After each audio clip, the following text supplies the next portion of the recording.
I'm trying to get chat on the screen. Why doesn't it work? What the fuck?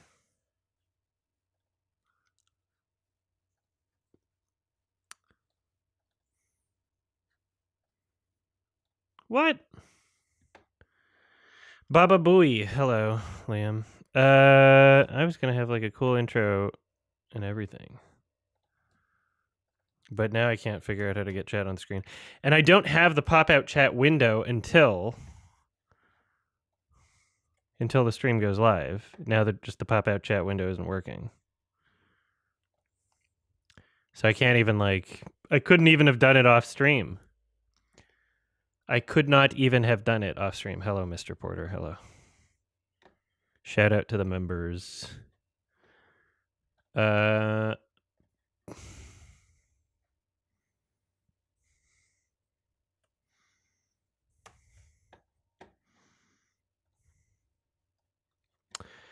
Why is Oh, okay. Okay, only members chat, like my fucking studio chat works. So, if I undo the word studio,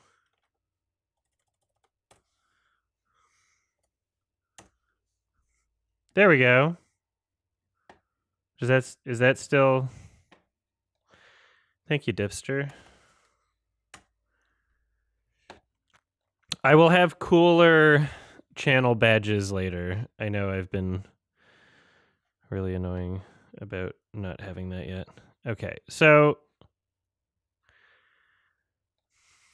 youtube.com/@YMS/live. And the chat is essentially the same. What I want to know is, can I make it so that the resolution isn't as shit? Let's find out.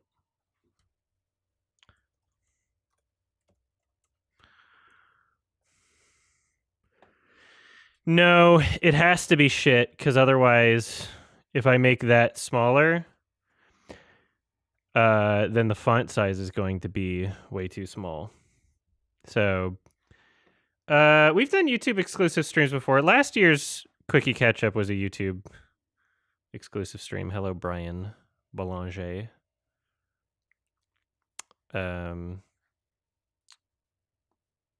Where's Scoot? I don't know. It's fuck. I don't. We're in different places right now. So everybody,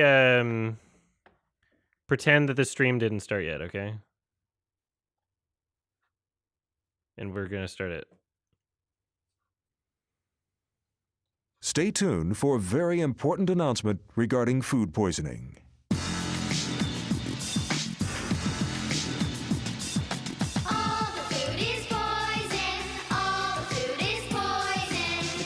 The peas, the celery sticks, the meat. I don't know all the lyrics. I don't know what I was thinking of doing. All the food is poison. All the food is poison. The apples, tomatoes, wheat, and the corn. All the food is poison. Don't eat the food. It's poison food.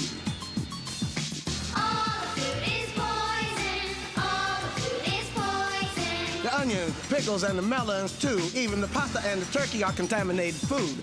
Don't eat the food.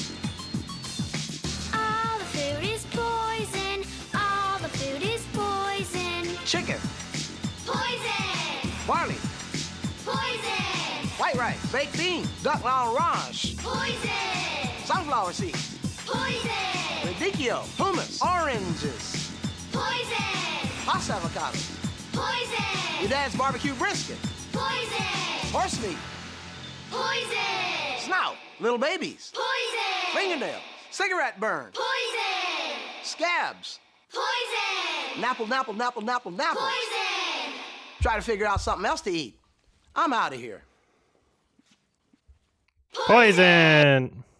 You can't mess God damn it. around with. Stop it. All right. I didn't want to start another one. It's in a playlist. All right. That was the start of the stream, I guess. Hello, Dipster. Thanks. So any super chats, which I'm assuming I have them enabled. I'm assuming I have those enabled. Why wouldn't they be? Any super chats or donations, there's a donation link in the description. Those will be answered at the end of the stream. I don't know what the fuck I'm doing right now. Essentially, there's a year-end Quickie Catchup that we do every year.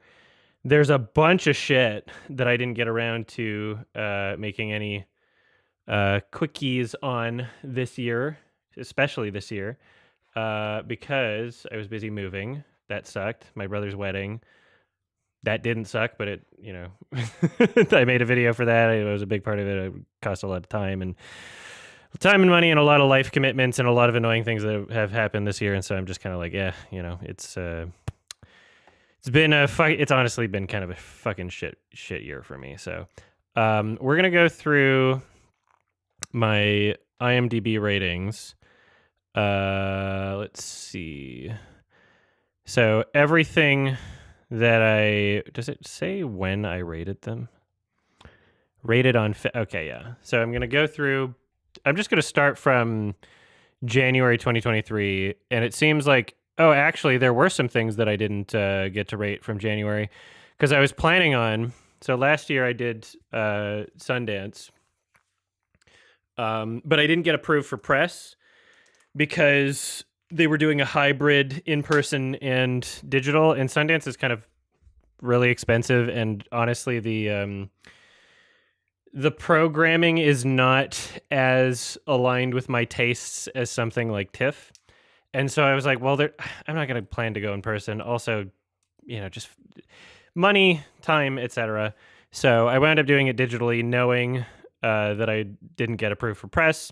So I just bought like a 10-pack of tickets. I'm doing the same thing this year. I didn't even apply for press this year because just knowing that the hybrid and yada, yada, yada. So there's some movies that I saw from TIFF in January, but due to, some annoying stuff happening with like my editors switching around and having to move, and I think they had to move like twice this year. That sucked. There's like two main editors on the YMS channel, and they both live together. So any house related things affect both of them. Shout out Damo and Icky. Thank you for your work. So I'm just going to go through some of the Sundance things that I saw, because I see them in my ratings list. So let's see if I can pull up my notes. Sundance 2023. Yeah. Okay, here we go. I'm going to put up some text. These are all going to be spoiler reviews, so if you see the name of a film and you don't want to be spoiled for it, you just mute it until you see the name of another film come up. So we're doing Sundance 2023. I'm not really going to spoil anything about these movies, because there's not much to spoil about them anyway. I didn't have super strong feelings except for a couple of them. So, and I, typically in my festival reviews, it's not going to be like a big breakdown. All right. Sundance 2023 review. Do I have a background on this? Hold on. There we go. Make it pop out a bit more. All the food is poison. I will answer the super chats at the end. Thank you. First thing I saw, Onyx the Fortuitous and the Talisman of Souls. It's a YouTuber movie, and it was horrendous. It was genuinely fucking garbage. It's one of those... Stop. It's one of those things that, can only work on YouTube, as in the character and what they're doing. Director Andrew Bowser. I liked some of the practical effects. That's about it. It was almost 2 hours long. It was the most boring piece of shit maybe ever. It was embarrassing. Excuse me. It was embarrassing. And let's see what my notes are. Yeah, so he's definitely going for an ironic sort of tongue-in-cheek, like, I'm not supposed to be giving a good performance anyway performance, but he still somehow does not sell it. He's not like Tim Heidecker, it's just, he's created just kind of an annoying nerd character, and that doesn't hold the whole movie up, and that's most of the movie. And they do the whole, from my memory, and again, I watched this a year ago, they do the like kind of like the Scary Movie 2 plot where it's like, oh, there's like a place that we're all supposed to go and weird things are happening, like, oh, this mansion. And yeah, it was very difficult to pay attention to. It was incredibly boring. Oh my god, the soundtrack was fucking awful, horrendous. Just terrible music. Just this is supposed to be funny. I should probably have the title of each movie, even not just Sundance. So Onyx the Fortuitous, and I'm not typing the whole fucking name. All right. All right. Yeah. So I'm just skimming through my notes here. Not yeah, it's cool that it was crowdfunded. Power to you, Bowser.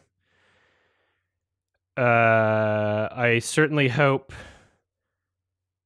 that your fans enjoyed it. It feels like it was written by Ray William Johnson.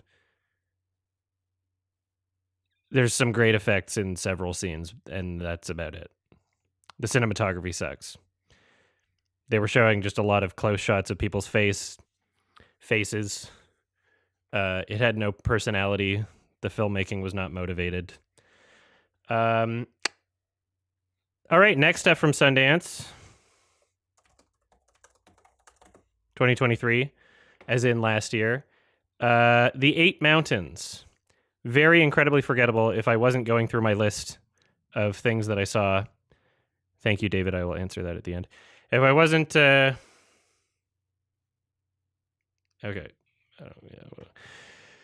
If I wasn't going through my list of films that I've seen in the year, I would not have remembered about this at all. This is way too long. Does not feel worth the experience in terms of, the cinematography. And this is like short. I still have Godland in my mind.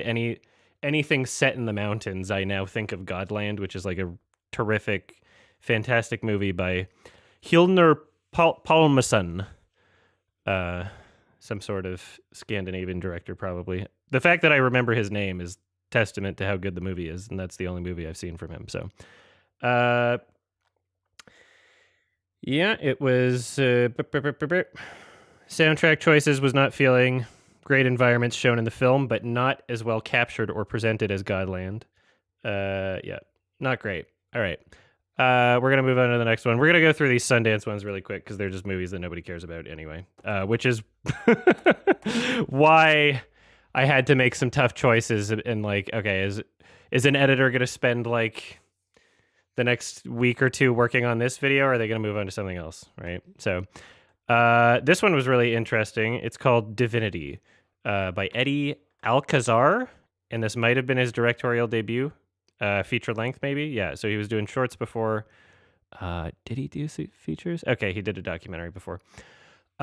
This had a very unique, very bizarre style. If you watch the trailer, that honestly does the best job at communicating what it's like. It's got very striking visuals, very good aesthetic. It's also produced by Steven Soderbergh, which was kind of interesting. I didn't watch Rebel Moon, by the way, in chat. I will for next thing. Hello, Blaster Master. I am going to mod you, but I'm just waiting for the comments to get out of the way because YouTube puts the heart in the middle of the thing that I want to click on, and so I have to wait for it to go. There we go. That's so stupid. Managing moderator can manage blocked words. Okay. All right, you're super mod now. Too much power. Yeah, I would recommend Divinity 6 out of 10. I'm gonna just blast through these Sundance ones.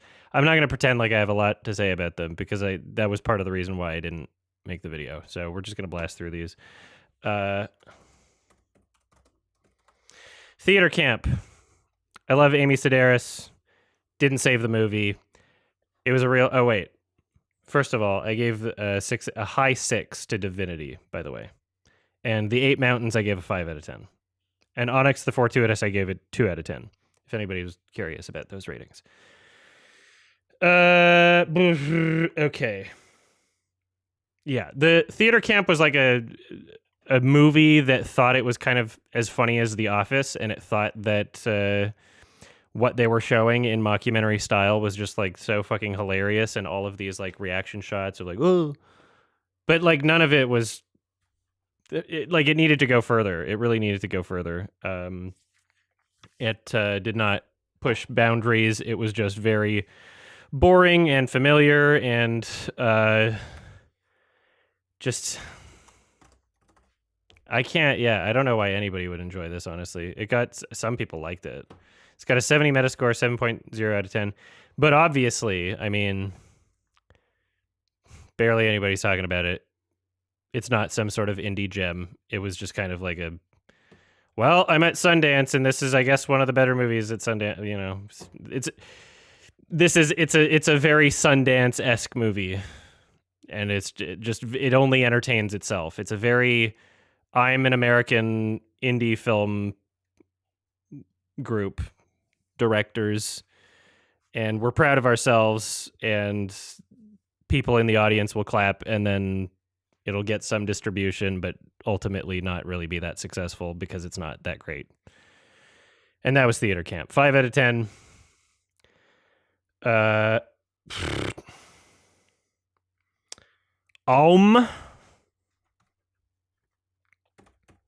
The Cult at the End of the World.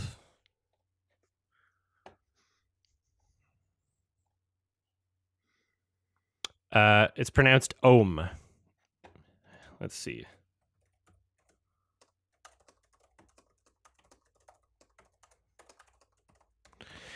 I really shouldn't be typing this much too, because it does fuck up my tendons. So I'm gonna not type with this finger here. All right.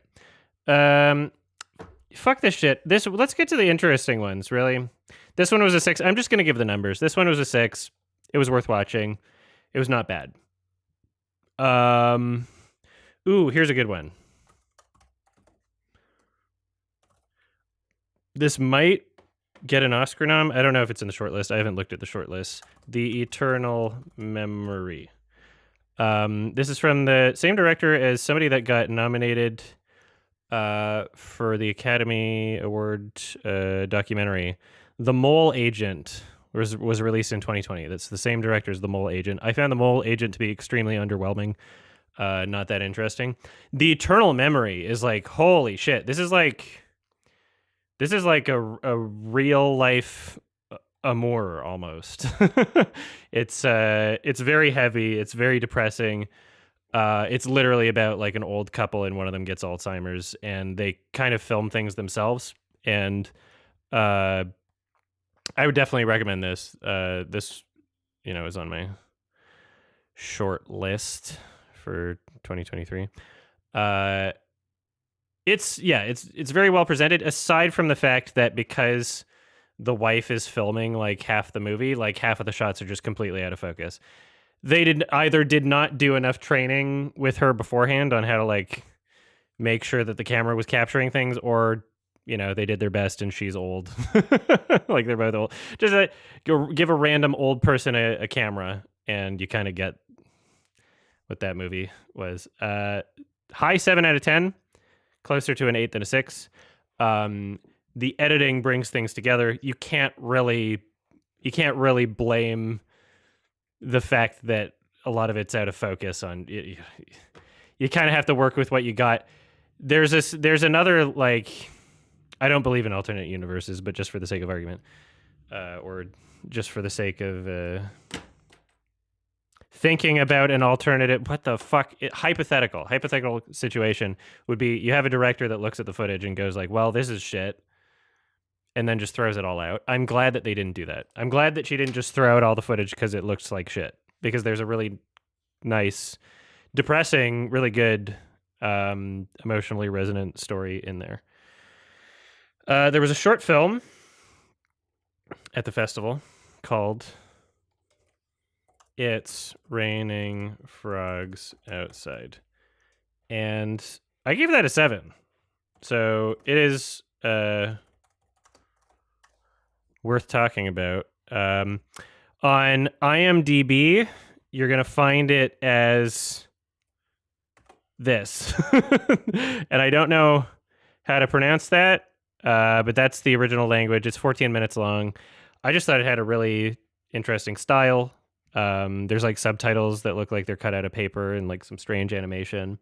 Very style heavy and experimental, very creepy imagery. And it doesn't overstay its welcome. It's like 15 minutes, right? So very nice, very interesting short film. Last Things. Okay. What was this? Oh, okay. Yeah, this was weird. Yeah. Last Things, 2023. This was like a very so it's a documentary that's less than an hour. It's 50 minutes, which I like. I like that it's less than an hour. But it's kind of like visual poetry. It's very experimental. It's also something where you benefit from having like a good screen and good sound. Super interesting visuals and choices. Some parts are really cool and also informative. And it's about, it's kind of weird. It's about becoming a rock. Like, metaphorically. Does that make sense? Exactly, right? So it's weird. And it kind of reminded me of like Werner Herzog at some points. And it also kind of reminded me, I'm seeing in my notes, Last and First Men, which is a great movie, and then All Light Everywhere, which is a really, really great movie. There was great music in this. 7 out of 10 for Last Things. Here we go. CoCo City. This was my favorite of Sundance 2023. It is a very obviously not super heavily produced documentary. It is very almost kind of like guerrilla style, or just very indie style, very film it with a fucking phone camera at points. I'm pretty sure maybe the whole thing. And it's about basically they interview a bunch of like trans black sex workers in different cities, and they talk about their life experiences. And the film actually has like a really good sense of humor, and a lot of the characters in this film are really interesting, and it's just like a really engaging watch throughout. It's an hour and 13 minutes long. It's on digital right now. Highly recommend this movie. I give it an 8 out of 10. I watched it twice. I watched it once digitally through the Sundance 2023 festival, and then I watched it when it got like a tiny theatrical release. Yeah, this is a really, really good movie. I would highly recommend CoCo City. It's a little gem, and it is confident about what it is, and despite maybe a couple like technical, like, oh, that sound effect shouldn't have been that loud, and like maybe this music could have been like a little bit better. It's just so obviously made like by like a couple people on a shoestring budget, and it has a style. It has a charm to it. So yeah, very, very worth checking out. Very like, what is the point of a documentary? It's both entertaining and it's challenging, and it provides like a unique perspective that you don't really see in popular media, that you don't really see presented in a really digestible way like this movie. So, all right. Here we go. Yeah, okay. So there were some pretty good things that I caught at Sundance 23. Heroic, by David Zanada. Zanana. David Zanana is how they said it, because they do like little Q&As on the that they show to the online thing in Sundance. This is a very weird, kind of dark military movie. Basically, a character is in a military college. It kind of reminded me a bit of, at points, obviously, the obvious one is like Full Metal Jacket. It was really well shot, good acting, produced by Michel Franco, who I've, had a few films on the channel that I've recommended before. Mexican director. I think is this film Mexican? This has to be Mexican, right? I don't know. I don't remember what language they were speaking. Yes, it is Mexican. It's a Mexican thing. Every time I scroll down on IMDb, I hit the Did You Know section and it says connections featured in Amanda the Jedi Show. And just whatever episode she covered it. And it's always Amanda. Like there's some at least one person in her audience is like very thoroughly logging every time she mentions a movie on IMDb, because she's often like the only one like on any of these, which is kind of funny. Shout out to Amanda. We love Amanda. She's a Jedi. Yeah, so there was like at least one practical effect in this movie I didn't like, but very thought-provoking, very interesting ending. Beautiful location, great blocking, great use of depth. A lot of shots where there was like action happening in the foreground and background, which was cool. All right, and then I watched. God, this was when I skipped. I'll talk about it anyway. I don't give a shit. As in, I skipped at the end because it was just, have to make room for more. We've been through this conversation before. Very phony. Mutt. It's fucking bait. It was a bait movie. It was very much like go to a film festival and try to win some awards for being like progressive, I guess. But like, I was not. It felt very phony and very insincere. The script sucked. The main actor was good.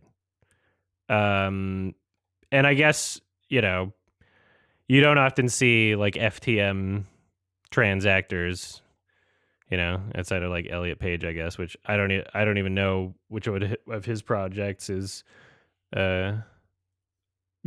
even coming out at this point, but maybe I'll check it out at some point. 4:3 aspect ratio. It was literally bait. It was just trans bait. There's great trans stories that exist out there. Obviously, I just talked about CoCo City. That's like my favorite movie that was at the festival. It's just bait. It's just shit. It's like trying to be like, I don't know, like Andrea Arnold or like fucking like some sort of Andrew Haig film or some sort of like, oh, we're just telling like a story about just real people, like not quite Ken Loach, but yeah, I did not like this movie. I gave 80% of it. I watched 80% of it, which I thought was like really fair. And I gave it a 3 out of 10. Bye. All right. This one's kind of interesting. And again, that was in the context of being at a film festival online and trying to make room for more movies. I don't skip movies I see in theaters, and we've been through this before.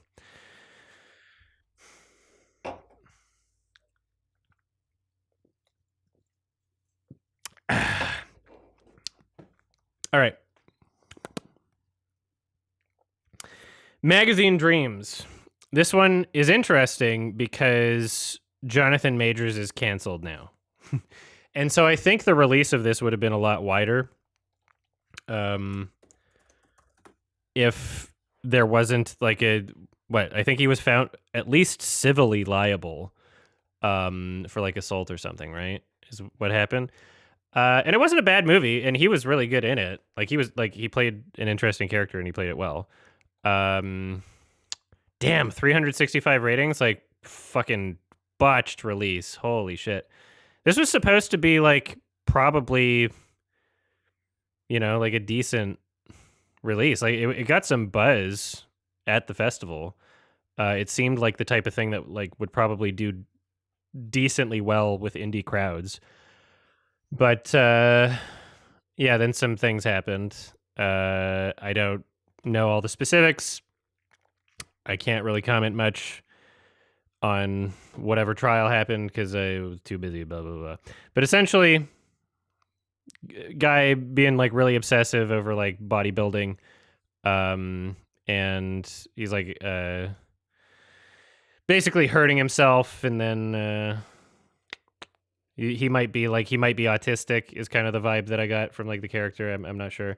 And it was really solid, despite some goofy things happening in the second half. Some very cartoonish things, some very cartoonish characters, and the entire last 40 minutes of the movie are basically goofy as fuck. I gave this one a 6 out of 10. Gave it a 6. Okay, and then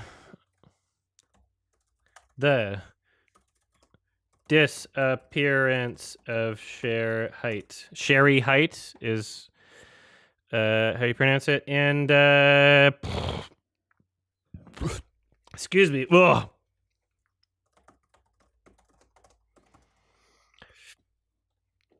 This is another movie I would have just completely forgotten about. Yeah, I don't know what the fuck this was. So it's got an 85 Metascore, but only 121 ratings on IMDb, which means nobody saw it. I don't know if it's getting like any kind of a wide release ever. It was very boring.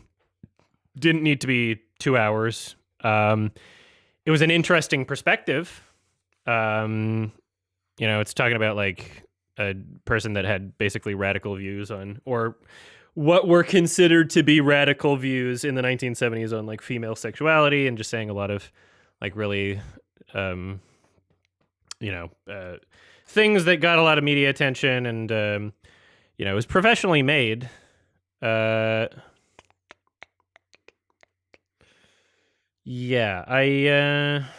should have been trimmed down. And there's some really engaging sections and some really boring sections. Oh, here's a fun one. Okay, yeah, I wrote this in my notes. They uncritically included the concept of manspreading in the documentary, as if it's like a normal, valid criticism to express, and not just like people trying to like psychologically like discount or invalidate people for their like natural behaviors, which I just find weird. The whole manspreading thing is just dumb. It's very ignorant. It's very out of touch. To put that in a documentary, you're not really living in the real world. You're in a bubble. To be uncritical about it, and especially in a documentary that's like 2 hours long, you could have cut it easily. Why was that in the documentary? Manspreading, really? All right, 6 out of 10, closer to a 5 than a 7. All right.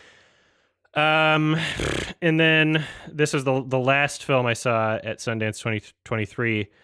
Was just like, I was just fucking checked out at this point. It was called Girl, and I can't even find it on IMDb. Holy shit. That's how small it is. I think did it get buzz at the festival? I don't remember. Can't even find it anymore. It was so forgettable. I didn't finish it. It was, Jesus, is this the... Oh, wait. Yeah, here we go. Girl 2023, an hour and 27 minutes, 83 ratings on IMDb, and just, holy shit. That was just, I was so done with the Sundance stuff at this point. Because, you only have a limited window to watch the movies, and you're kind of just like 10 fucking movies in a row. And I was busy, so... Good lighting and color grading, good sound design, and then just like, holy shit, the plot was just so annoying, and the child actor was so annoying, and then, yeah. Okay, I didn't actually... Here's the thing. It was so forgettable, I didn't not finish it. In my notes, it says I did finish it, but I played it 2 times speed. Because the player allowed you to do that at Sundance. So I did finish it, just with a different perception of time. All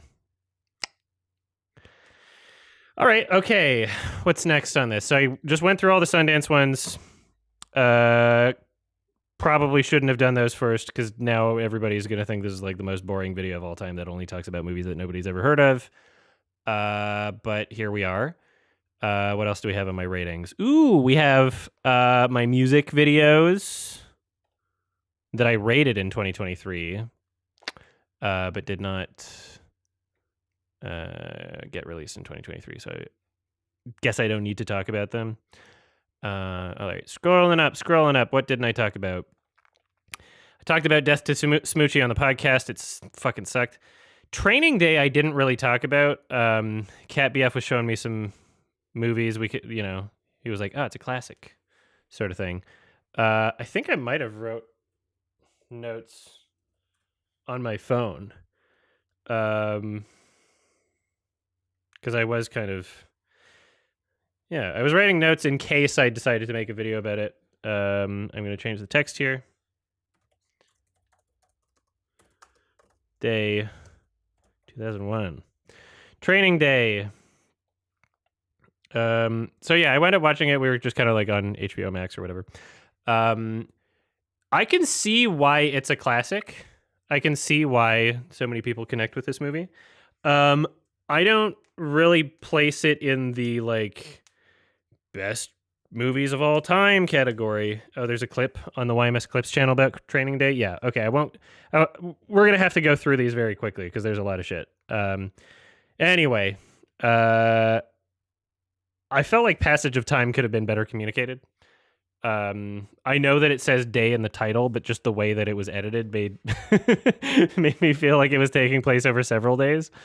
There's some dumb and cheesy stuff, but it's some nice reincorporation, great acting, just very powerful screen presence with the characters. 7 out of 10, closer to an 8 than a 6. We've got The Big Shave, and I this is literally just a 5-minute short that was on HBO. Sorry, on Max. The Big Shave, Martin Scorsese. I was kind of shocked that this was Martin Scorsese because it seemed just so weirdly like gratuitous in a way. But it was I guess it was kind of like a fun experimental thing. It's just literally a guy shaving and he just cuts himself a bunch. But it's from the late 60s, 1967. It's just a 5-minute thing and it was just on HBO Max. It was kind of interesting. All right, I talked about these, a bunch of Oscars things. Jackals and Fireflies I didn't talk about. That's a short film directed by Charlie Kaufman, and I guess it was for Samsung. But it was like a nice little interesting poetic thing.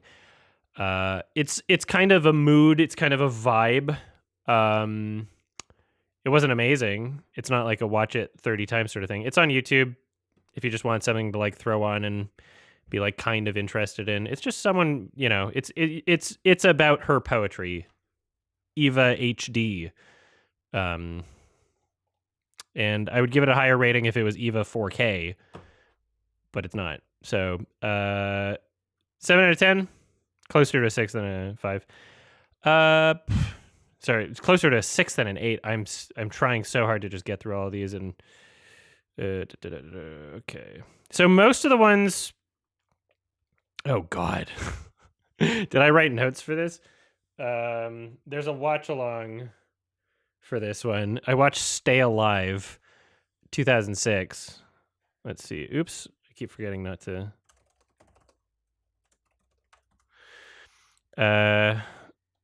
What a terrible movie. It's basically like, oh, it's like in a video game, but it's real life. They like play the game and then they die in the game and then you die in real life. It was just very embarrassingly made. They use the exact same scream sound 4 or 5 times within the first like 6 minutes of the film. Stock screams, jump scares. Yeah. They have like oh my God. They directly reference Fatal Frame and Silent Hill 4 for like no reason. And I'm just reading my notes. I barely fucking remember this movie. Yeah, it's a very small scale film, like comically. There's like a comically small office, and it's unintentionally comically small, like unintentionally comically small funeral scene. Just like the smallest set you could possibly imagine. Yeah, Frankie Muniz. The mic gain was too high at a couple points. Watch my watch along. It's about probably a better experience than me just kind of trying to remember. I'm just scrolling through this. My Year of Dicks. I already talked about this on the channel. I'm just shouting it out again because it was fucking awesome. 9 out of 10. Short movie. Should have won the Oscar. Didn't. Instead, we got The Boy, the Mole, the Fox, and the Horse, which was just shit. And I did a watch along for that, but I watched My Year of Dicks on a plane, so there is no watch along for that. But it's fantastic. I would highly recommend it. I would watch this again. I would put this on my like year-end list sort of thing, like even though it's a short film.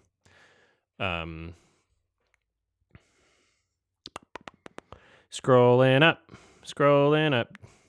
Did I talk about The House? Did I talk about that? I must have, right? No, I didn't. Oh, yes, I did. It's in the Ennis Men and Sausage Party video. Okay, I did. All right. White Chicks, yes. Oh my God. So we were just randomly scrolling through Netflix. Did I take notes for this? We found, because Cat BF was just like, oh, there's a cat on it. I'm like, this looks like it's for little girls. I don't think I took notes for this. It was a 1 out of 10. They're searching for an amulet, and it was just very very cringe. I didn't take notes. I remember barely anything about it. You could probably was it a show or a movie? I think it was a show. We watched like 20 minutes, and it was genuinely terrible. All right, scrolling up. What didn't I talk about? Beep, beep, beep, beep, beep. I actually have a review that I recorded, like a casual quickie for some of these. So I'm not going to talk about those because that's going to be edited. La Haine, I talked about it on the podcast. It was fucking awesome. Watch this movie. It's a 9 out of 10. I'm just going to throw that if you're just looking for things to throw on your list. La Haine. Fucking incredible movie. Really incredible. And the director has never made anything good since. And it was a fluke, I guess. Okay. Here's a fun one. So I guess this would be, I told my editors, like they could use some stuff from the stream to like make maybe some quickies with like visuals in it or something. This might be one of those scenarios. I'm just trying to think, because most everything we've done so far, like no point before that point, you know. I did take notes. Damn. No, I think I want to do this on a different circumstance. I think I will. I think I'll talk about that one still, probably. It's on my, I have like another thing in notes over here, so I won't forget about it, and it's on there. All right, what do we got here? There was a show called American Manhunt. I think the notes. Sometimes I write notes on my computer. Sometimes I write notes on my phone. Here we go. American Manhunt, the Boston Marathon bombing. All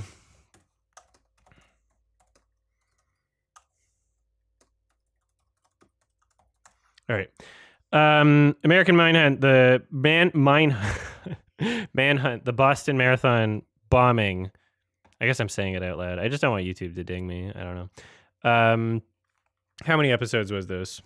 I guess 3 episodes. And it's on Netflix, and it was a very solid, very serviceable, just sort of like, it wasn't too intense or anything, but it was interesting. And it was one of those things where it's like, I'd always kind of wanted to see a documentary on this. I'd always kind of have wanted to see a little bit of a deep dive, and it's not perfect. It didn't, do things as thoroughly, or especially the presentation was not as great as I wanted it to be. Let's see. Yeah, I think the editing was the worst part. There's like a really cheesy like glitch effect that they keep using, and let's see.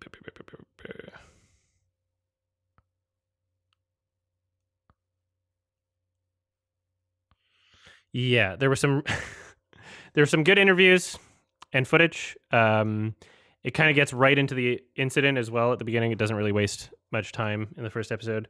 The music was a bit too much, I found. Yeah, there were some things that I wish that they talked about, and they didn't.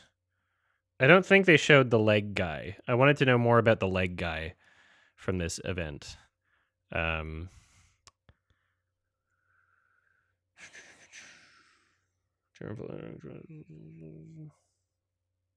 Wow. Some of these, I have timestamps for some of the notes that I wrote. Some of the titles are like really bad, and they do like a bass drop when it shows. 27 minutes through the first episode, it says Cyber Division. Yeah, some really bad editing choices. There's also some really bad titles. Like, just a lot of the post is just nonsensical. Someone's title, as in like next to their name, it just said teacher neighbor. Oh yeah, and then the pacing, like episode 3, it's like, and now we're going to talk about the Soviet Union. It was just like, okay, well, get on with it. Ooh, thank you so much. Sure. Thank you. I experimented a little bit. Thank you. Put nuggies on it. There's nuggies on the pizza? Uh-huh.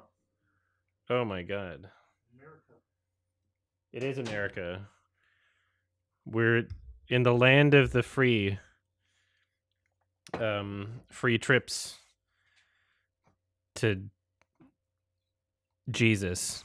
All right, we're gonna do a tiny little break here. I was given some food. Yeah, 6 out of 10. American Manhunt. It was informative. It was a fun, interesting watch. I would recommend it. Break. All right, here we go.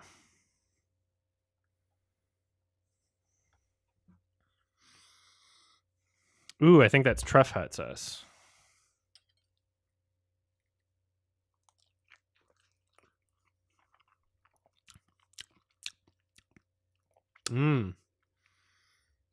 This is obviously not delivery. It was just a frozen pizza.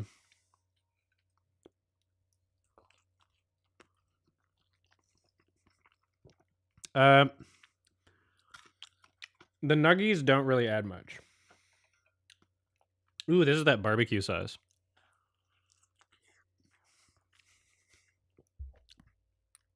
Japanese barbecue sauce, which is pretty good.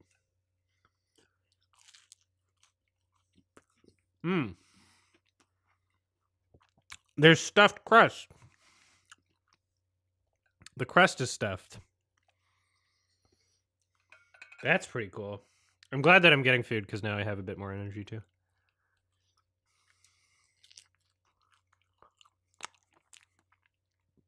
Yeah, this is just a YouTube stream right now. I don't know. I'll do a quick stream later. Excuse me.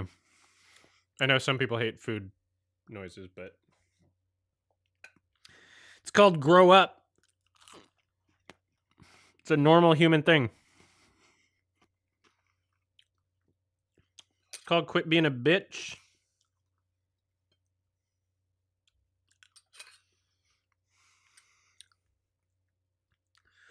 All right, there's pepperoni, there's sausage, and there's stuffed crust.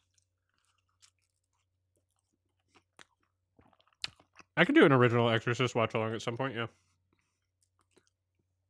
I need to use watch alongs as an excuse to like go through some old movies. Anyway.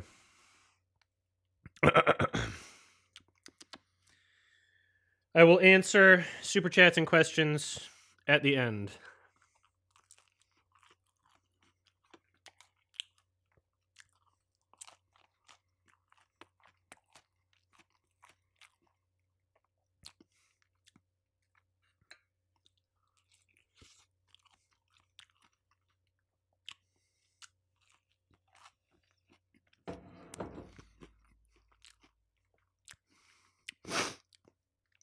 Saltburn, no, because I didn't like her first movie, so I'm not in a rush to see it.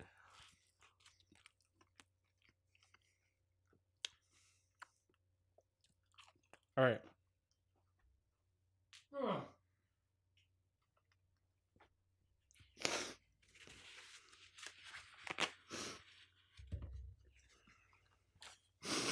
I don't really chew my food. So, sorry.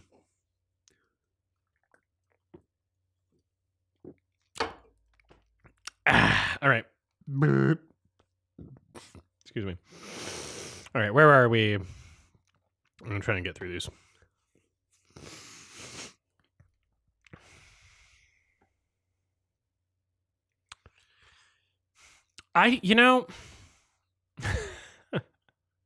I'll leave this page open because there's some things that I kind of like. I think I want to focus most on the 2023 releases. So let's try to do those first, and if we have energy at the end, then I'll do some of the older things. All right, we got Jury Duty 2023, which was a Freevee exclusive film, which I believe is just like a streaming service owned by IMDb, which is owned by Amazon, but it's separate from Prime Video. I don't know why, but we watched it. There were a bunch of people, so many posts on the Nathan For You subreddit saying like, oh, if you loved The Rehearsal, you gotta watch Jury Duty. I don't know what to say about that, because those are like they're entirely different. I mean, both in levels of quality. Did I not write notes for Jury Duty? I must have. Whatever. In terms of quality and... Oh, you know what I probably did? Oh, there it is. It's on my laptop. In terms of quality and style and presentation, like literally the only thing that you can compare The Rehearsal to... Sorry, I'm going to rephrase that. That was terrible. The only way you can compare The Rehearsal to Jury Duty is just simply by saying, well, there's people that are pretending to be other people and they don't know someone's being pranked, essentially. It's like, okay, concept of this show is there's one guy who gets selected for jury duty and everyone else is actors and he doesn't know it. And so some crazy things happen to varying degrees of what we would call crazy. What it reminded me the most of is The Office. It was very The Office style humor, and it was pretty good. It was not bad. It was kind of cheesy, maybe a bit longer than it needed to be. It was quite a few episodes. It didn't go as crazy as it could have. But it seems to be pretty well liked by everybody. Like, I would recommend this to people in general. I think, my mom would like it. I often think about movies in terms of whether or not my mom would like it. Yeah, some good moments of humor. There were some genuine laughs. But, just a lot of like really obviously fake interactions and a lot of like the guy that they wound up trolling, like they picked a good guy to do this too, I guess, but like he's also, I don't know. There's a lot of stuff that just doesn't make sense about if he knew anything about anything, he would be like, "Wait, is this fake?" Like, oh, I'm getting sore. I'm gonna sit. All right. Oh yeah. So James Marsden is in it as like a celebrity cameo playing himself, and he's the best part. He was really funny as an inclusion. I love that they used him in that way. Yeah, a lot of the side characters kind of annoying, and I grew to like the characters as the series went on.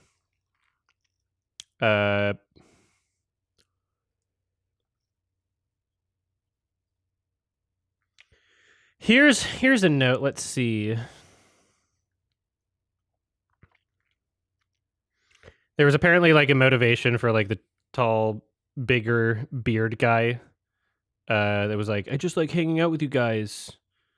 And I don't even remember the context to it, but I just like found it to not be believable. This is just a note that I wrote. Oh yeah, he like lied to them about something, but it was just all a part of the story, and it wasn't real people, you know, except for one person. It was funny.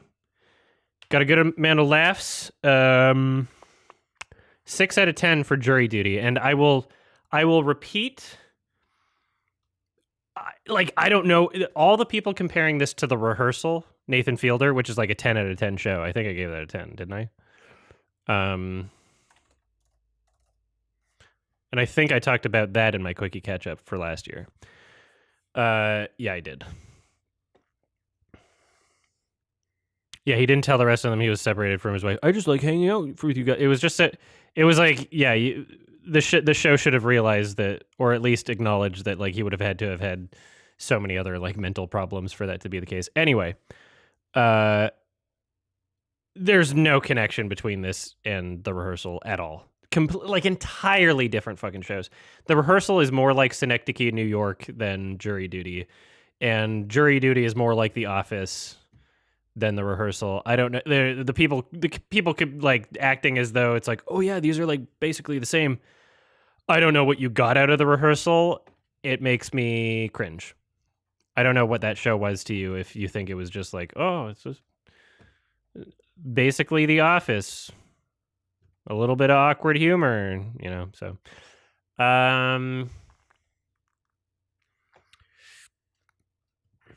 let's see. Did I write notes on this? So I did say that I would focus on 2023 things, but I do like this movie and I want to recommend it. So the last time I talked about this movie was in my best underrated horror movies video, which is age restricted and fucking like 10 years old, and my voice sounds stupid and it's probably not very substantive commentary. Early YMS video. I rewatched it recently and I still love it. It is a great little horror movie that not a lot of people know about. Directed by Lucky McKee, who has done a lot of horror movies, but this is the only one that I like really connected with. It is. Don't look up too much about it. Like the synopsis, I guess, can be spoiled. It is more of like a character psychological horror movie. It's about a disturbed person. Not quite American Psycho. We got a female lead, Angela Bettis, I think is her name. Betty's? I don't know how to pronounce her name, but she is fucking fantastic. Like, she makes the whole movie work super well. Jeremy Sisto, Anna Faris. Anna Faris is always great. I love her. She works great for the role. So yeah, definitely May 2002. Watch this movie. Big, strong recommendation from me. Yeah, very, very fantastic performances and just a really great character movie. There's some goofy shit that happens close to the end. It's not perfect, but it does have a perfect ending.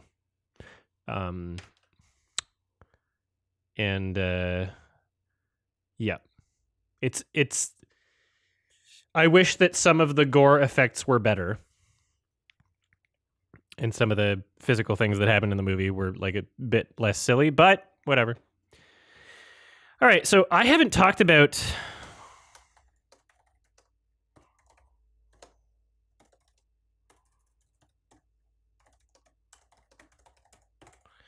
really talked about this show, but I was introduced to it this year. Sorry, 7 out of 10 for me. And this is a Netflix show, and it's kind of like Tim and Eric type humor, but it's made by the guy Tim Robinson and I guess Zach Cannon. Tim Heidecker actually shows up in the show. I'm going to see if I have notes for this. I think you should leave. Yeah. So I did little individual.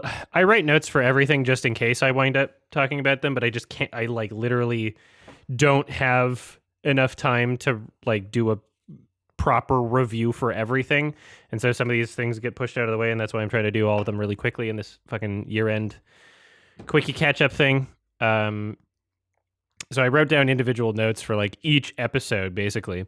So essentially, this is a very like Tim and Eric style humor, but it doesn't feel as kind of like internet-y humor. It doesn't feel as like meme-y focused, you know, which kind of separates it from Tim and Eric. So it's like somewhere between Tim and Eric and like any other kind of live action sketch show. Episode 1 is fucking fantastic. Despite one, I didn't even write this in my notes, but I've seen the show enough times that I remember. There's like one sketch in that episode that I don't love. It's like just, you know, people having brunch and texting and like, I didn't like that sketch. The rest of the fucking episode was great. Steven Yeun is in the finale of episode 1, the finale sketch of episode 1. One of the best ones. So let's see. What really makes this show for me, something that I noticed over time with each episode, is the music. The ironic nature to the music and how the way the music is used. So sure, on a surface level, Tim Robinson is making a lot of like over-exaggerated funny faces, and there's like an ironic humor to it. But I think that the editing, and especially the music and the way that the tone is enforced in the show, does a lot in terms of making it successful and creating this weird sort of ironic like experience. You know, when they do a parody of something, the borderline sincere nature of the music, despite obviously, you know, what you're seeing visually and writing wise, not being sincere, I think that the juxtaposition works really well, which is why, from what I can remember, maybe I wrote some notes on my phone too, but from what I can remember, there was not as much of that music being used in that way in season 2, which is why season 2 was not my favorite, but still like fucking fantastic to watch all the way through. Tim Meadows is in season 3. A lot of Tims. Tim Robinson, Tim Meadows, Tim Heidecker. Connor O'Malley is fucking great. I still need to see his film The Mask. That's on my watch list. Here we go. Scrolling up. Did I fucking talk about the chicken movies? Did I do that? I think I did. What? Did I as in, maybe not publicly on the channel, but like, I think I sent them to an editor? I gotta check my... There's some things that I've like sent to them a while ago, but just because of having to rearrange things, like, well, this movie's out in theaters, focus on this one instead, and so some things get like pushed to the side, and then let's see, where would I have sent them this? All right, so there's Barnyard, and then there is Chicken Run and Chicken Little. There's Hoodwinked, Over the Hedge, and Fear.com. So I think Barnyard, Chicken Little, and Chicken Run are all in the same one. And then, yeah, Hoodwinked, Over the Hedge, and Fear.com are in one. So yeah, just a couple like old. Yeah, okay. So there's definitely those exist. Can I do more content with IHE? Well, I've got great news for you. We do a podcast bi-weekly. Every 2 weeks, we do content together. It's called Sardonicast. Spell it how it sounds. We talk about movies every 2 weeks. So yes, I can do more content with IHE. All right, scrolling up here, scrolling up. Do I? How thoroughly? Okay, I'll come back to these. I'll come back to these because they're not 2023. Yeah, I'll come back to these. Did I review The Idol or did I just do a watch along for it? Oh, I talked about it on the podcast. Yeah, I talked about that on the podcast. I will leave this tab open. Let's see. Did I miss anything here? See, I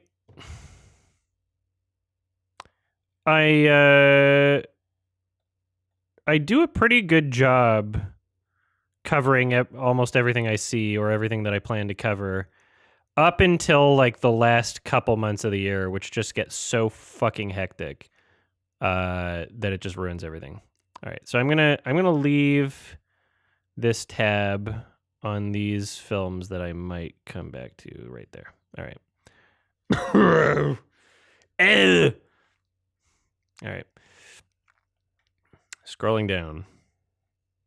I did those. Those are in my Fantasia Festival video. Oh yeah, I think you should leave as like an 8 out of 10. That was an 8 out of 10 for me. I did Anatomy of a Fall. I did all these in my TIFF video. Ooh. Okay.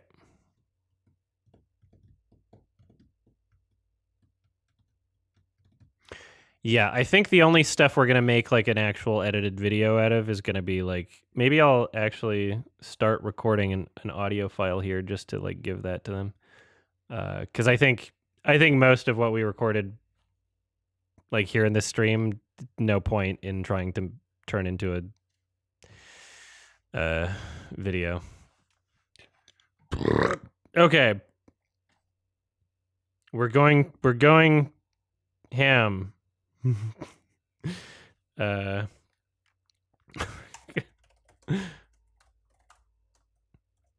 gonna talk about Kai Cenat's movie. Okay. Movie. Right after these messages. I gotta pee. By the way, how do I even like insert an ad? Because I've been very nice to everybody. Being like, I'm not going to have YouTube automatically decide an ad because I think that they would just be doing it the entire time and it would be annoying. I don't know how to actually manually place them. Synex, do you see anything on your end that you can do that? Do I have to click edit, monetization? Like, how do I even place one? Choose how mid-rolls appear. Insert manually. How do I insert them manually? How do I even do that? Press the add button. You're always bad advice. Create highlight, share. Ooh, I see the button. I see the button. All right. I'm going to take a short break. I'm going to pee, collect our thoughts, and we'll get to the more recent, more popular 2023 films. I will talk about Godzilla. I will talk about Poor Things. But I just got to take a short break. Okay. All right. Imagination.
Today's Wonder Chosen was brought to you by Savory and Fun.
I'm back. Hello. Hi. I hope I didn't get copyright claimed for that Jackie Chan thing. Sometimes it does. Sometimes it does. So I saw that starting to happen. I was like, oops. I hope not. Hello. I feel like I should have a beer. All right, we're going to vote in the chat. If you donate $1 billion, I'll have a beer. If everybody watching, how many people are watching? If everybody watching donates like $50 million, then we'll all have a beer. Should I get? I got Giga claimed. I might have gotten Giga claimed. I'm just trying to compose myself. I've got so much that I need to do, and I'm trying to do all this rapid fire in front of an audience. Giga cringe. All right. I'm going to open my notes here. Oops. Okay. We're going to start recording. All right. So from this point, Global Pursuit, Kai Cenat is where we should probably start editing from. I guess I'll specify if there's things that shouldn't be in the edit. You can always ask. So I saw Global Pursuit a film directed by Kai Cenat, popular streamer and YouTuber, who I ran into at the new Spider-Man movie for some reason. There was no reason for it. Once upon a time, Kai Cenat released a trailer for a film, Global Pursuit. And it's like, oh, Kai made a film. And it came out. I did a watch along to it. It was about 18 minutes long, the whole film. So it was a short film. And it could really barely be considered a film. It was very much just a short ripoff of Rush Hour, but somehow feeling more dated. And all the jokes were predictable. You can't even understand what people are saying because of just the audio issues throughout. I guess there's hard-coded subtitles in the movie is what it... I have that in my notes, so I'm assuming that that's what happened. I watched this in September. The editing is somehow the worst part of the whole film. Terrible cinematography, awful shots, awful pacing. Somehow, despite it being like 18 minutes, it just fucking drags on. Yeah, line delivery, not great. Nothing landed. It's shit. It's not good. Terrible mixing. Incomprehensible action or lack thereof, which is a big problem if you're trying to do like a pretend action comedy thing. First half of the movie flies by, and the second half feels like it's 10 hours long. Just comes to a grinding halt. And then they do a blooper reel at the end, and I found myself wondering, what's the point of a blooper reel when the whole movie is a blooper? It honestly just seems like the result of a lot of people convincing someone that they can do something. Like, oh, you can make a movie. Oh, this is great. And if you look at the YouTube comments on the film, you know, it's like a Darman video. Just a lot of positive comments. Like, wow, it's really well directed and acted. And I don't know if it's cope or I think that there's a certain level of fame that some people hit. You know, Mr. Beast, where I think the average person, or maybe just like the average internet commenter, thinks like, oh, or maybe just children. It might just be a children thing. Like, oh, if I'm nice to them, they'll be my friend or give me money. I have no issues with Mr. Beast. I have no issues with Kai Cenat, really, from what I could tell. I don't know either of them personally, although I did meet Kai, so he's my best friend now. That's how it works. Sorry. There's some timestamps here, so I'm just going to mention those just for the edit, because there might be an edit. There's a... Throughout the film, there's the lav mic underneath their coats. Throughout the film, the lav mic underneath their shirts or fabric just kept interfering with the audio. There's a timestamp at 3 minutes and 45 seconds where it's pretty apparent. You can see the cameraman's shadow. 4 minutes and 20 seconds for the timestamp there. You can see the mic attached to the camera, which is kind of funny because they wound up using lavs anyway. So they probably had a lot of problems with the audio and just kind of had to work with whatever the fuck they filmed. Okay, so Kai Cenat did not direct the movie. It was just one of his friends, I guess, is what it feels like. Michael Daniel is credited. I guess I didn't remember that from September. There's some really weird and cringe dialogue exchanges in terms of delivery. 5 minutes and 10 seconds would be the timestamp, editor. The conversation. You let her get away. No, I didn't. You did.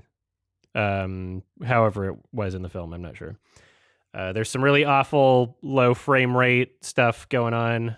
5 minutes and 40 seconds is the timestamp for that. Here's another. Oh, yeah, here we go.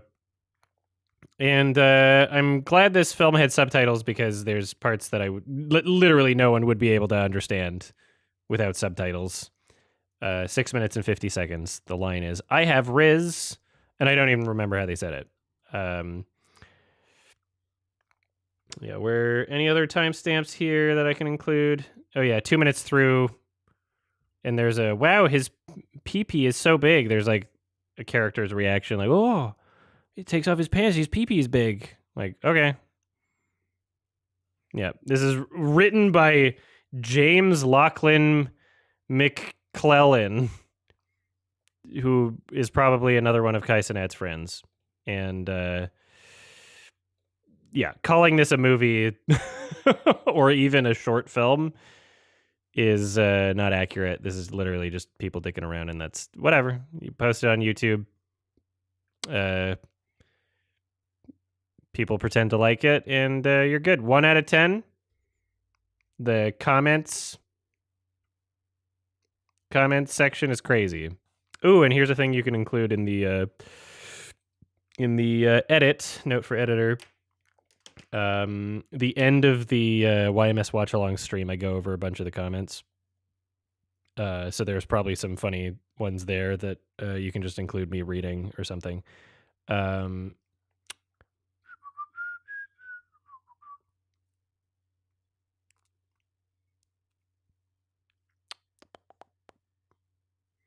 And also feel free to rearrange, particularly in that last one. Feel free to rearrange the points in whatever way makes the most sense, because I kind of just gave a bunch of timestamps at the end. All right, next movie. I should do an intro for this video if we're doing it this way too. All right, this is end of the year. Damn, shit, fuck. Take 2. All right, it's the end of 2023 as I'm recording this, so here's every movie that I did not talk about that I ran out of time for, and I don't want to add up and pile into next year, otherwise just then I would never talk about them. Here we go. All right, that's the intro. Thank you. Scrolling up. Okay, VHS 85. I think I started recording a review of this and then like had to abandon it because of needing to talk about other things. All right, where's my notes? V/H/S/85. Now, damn, how do I talk about this? I am a fan of the VHS franchise overall. Not every, I guess I should probably explain what it is. Essentially every VHS movie, and there's 5 of them at least, they're an anthology horror series, found footage style mostly, and different directors working on each film. David Bruckner produced most of them, and he also made the best segment. Did he produce most of them? I'm going to fact check myself here. Hold on. Don't include this part. Producer. 85, 99, and 94, and the first one. So technically, most of them. Are there 6 movies? There's 6 of them. There's 6 of them. They're all varying degrees of quality. I really, honestly, how do I say this? The first VHS movie is the best one for me because it has the best segment in it, and you know, it had VHS 1 and 2 have the most impressive segments within it, but there's also some terrible segments, and that's usually just how every single one of these films goes. It's worth it to watch through the terrible ones to get to the good ones because they're all short films anyway. It's not a huge commitment, so you're fine. The only film that is maybe not even worth watching is VHS Viral, and even the producers of VHS have been kind of joking about how bad it is. When when the filmmakers for VHS, what was it? Was it 99 that I watched at the festival? Yeah, it was. When the filmmakers for VHS 99, when the filmmakers and producers for VHS 99 went up at TIFF, they kind of tongue-in-cheek implied that VHS Viral is not a good movie. I forget exactly what they said, but they were like, "Oh, how about what do we think of this one? And what do we think of this one?" And then like kind of led into the expectation of the audience being like, "Oh yeah, Viral sucks." So don't watch that one. See if I can even find it. What did I rate it? 4. I gave VHS Viral a 4 out of 10, which seems generous. And maybe I'll watch it again to see if it goes lower. But I think that's the only VHS movie where I can't think of a good segment, and it just sucked. It just sucked so bad. I think every single one of them was terrible.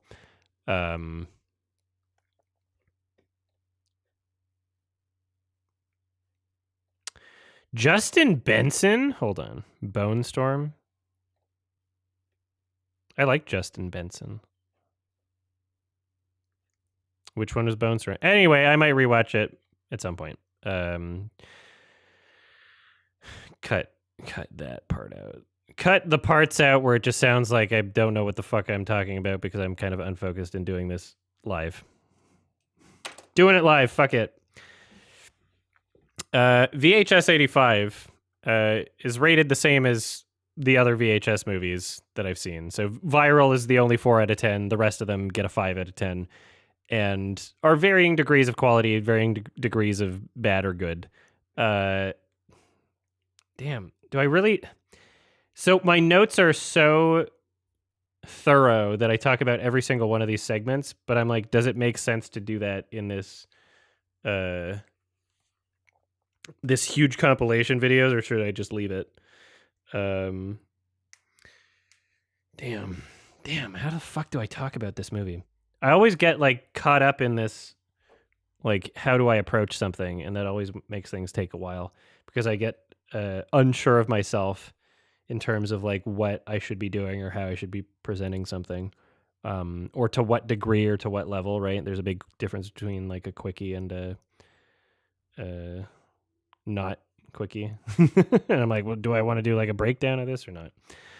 Fuck it. Yeah, let's not even include VHS 85 in the edited thing. Let's not even include that. We're skipping VHS 85 for the edited thing.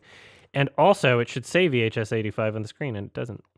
So I'm just going to give a little... I'm going to give a really short... Oops.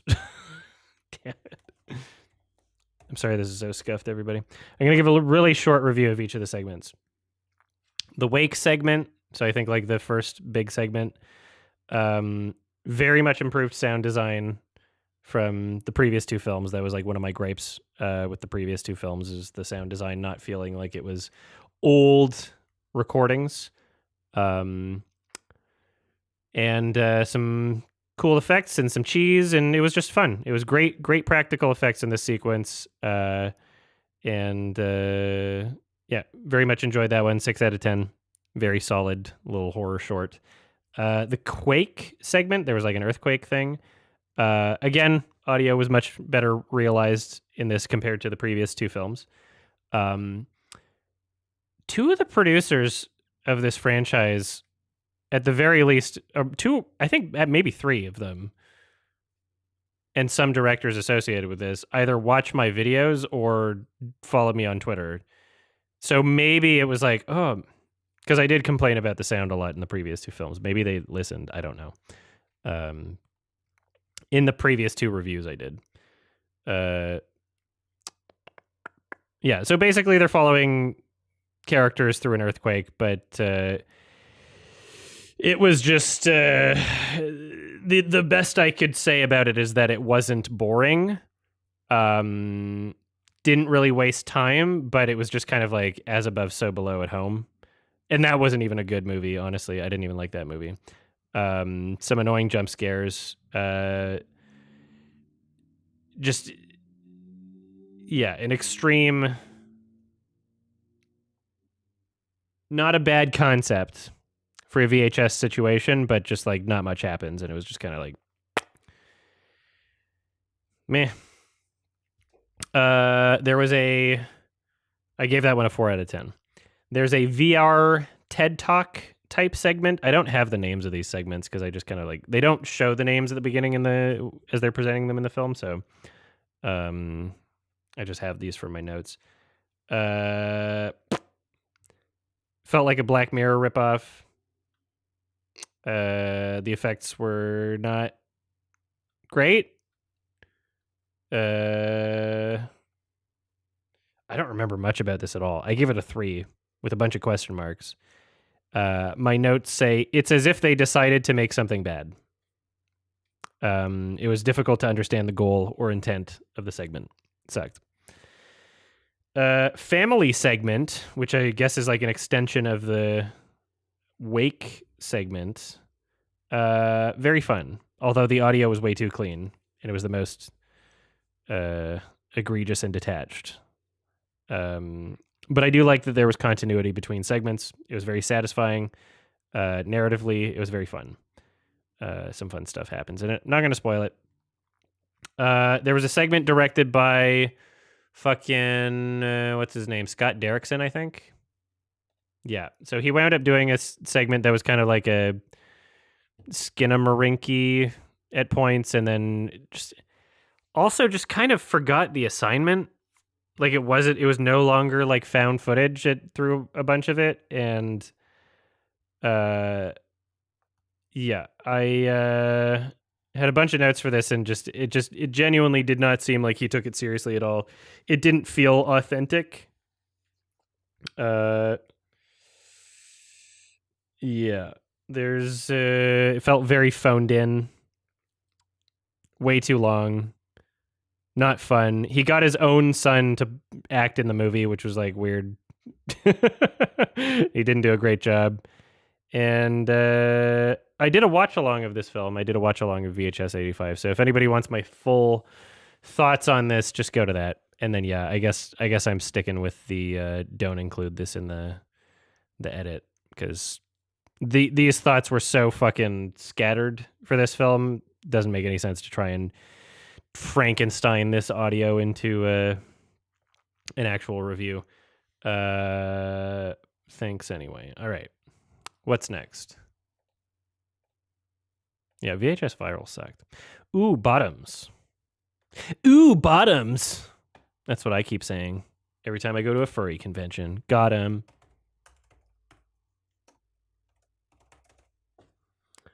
All right. Ooh, bunch of notes. So yeah, it's so funny recording this and like trying to do the VHS 85 like breakdown. It's exactly, it's me realizing why I started recording it and didn't finish it, is because just like my thoughts are so scattered on it. When it comes to, doing something artistic like YouTube, if you're not just copying Wikipedia or other articles, which apparently a lot of people we're doing, if you're doing your own things creatively and you're trying to like figure out how you want to say things, depending on the type of person you are and depending how like critical you are of your own thoughts and your own brain and your own presentation, and like not wanting to like just fart out content that doesn't matter, and you want to like say things in a way that actually, is either at the very least, meaningful to you or expresses yourself. Sometimes it just takes a while to figure out how you want to say something, or is impossible. Sometimes things are impossible. Sometimes there is no standard to which you can properly communicate a certain thing, because or there is no way you can properly meet the standard that you've set for yourself. Like there's some things, like we just saw me talk about VHS 85. It did not go over well. Some movies are easier to talk about than others. I don't know why. You don't know why until you kind of try. Thank you so much. I will go over all the super chats at the end. I feel like I need some sort of energy. There's a little bit of caffeine in this.